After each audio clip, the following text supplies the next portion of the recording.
ladies and gentlemen. Thank you for the opportunity. I'm Vellicia Angeline from the 2nd National High School of Boyolali as the first speaker of the opposition team. Our motion today is this House preferred the strategy of pushing for institutional reform to address police abuse and misconduct rather than defunding the police. As the opposition team, I totally disagree with the motion because I got three arguments. First one, the educational basis of police has always been of violent sports. We always know how hard the military curriculum for the police can be.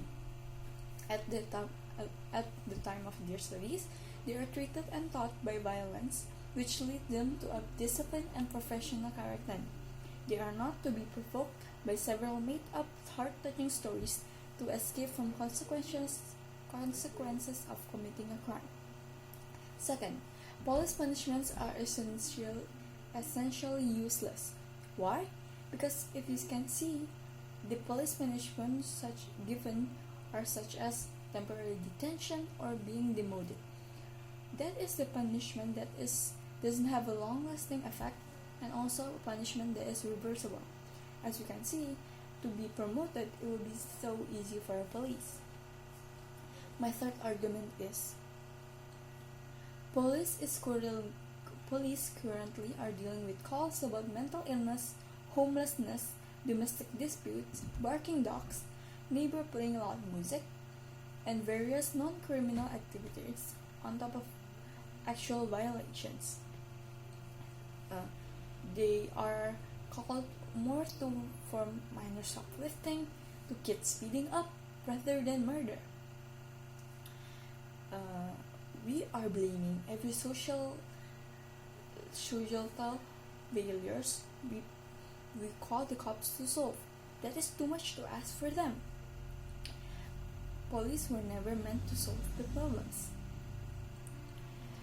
We should be treating the homeless without police, but we should not respect policing, but treat it with housing. We shall not treat addiction of drugs with policing, but treatment. We have dedicated so much of our public dollars to simply policing, and that hasn't made us actually being living in a safe community. The only way to solve them is increasing the funding for housing, funding for education, funding for quality of life of the communities. And one of the options we can give you, one of the solutions that we can give you are defunding the police. Why defunding the police? Defunding is to take several funds of the police and put them to other community programs so that they can also increase their services. By defunding the police, it allows more money to go to the community programs and prefer the needs for the police.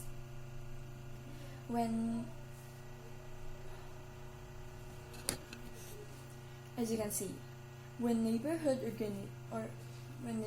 organizations make some after schools activities, summer job programs, or other that can distract the young people from doing to have a free time to have less free time, the young people are dramatically less likely to become involved in violent activities. They become busy with community organization, and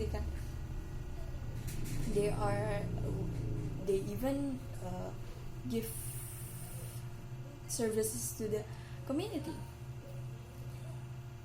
When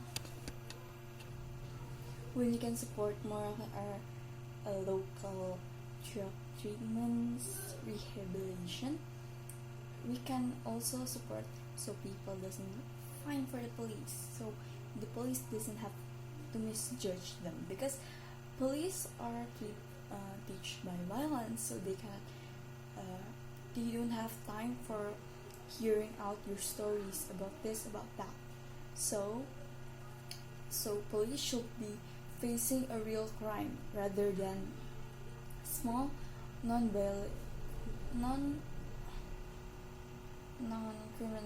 criminal activities. So by enhancing the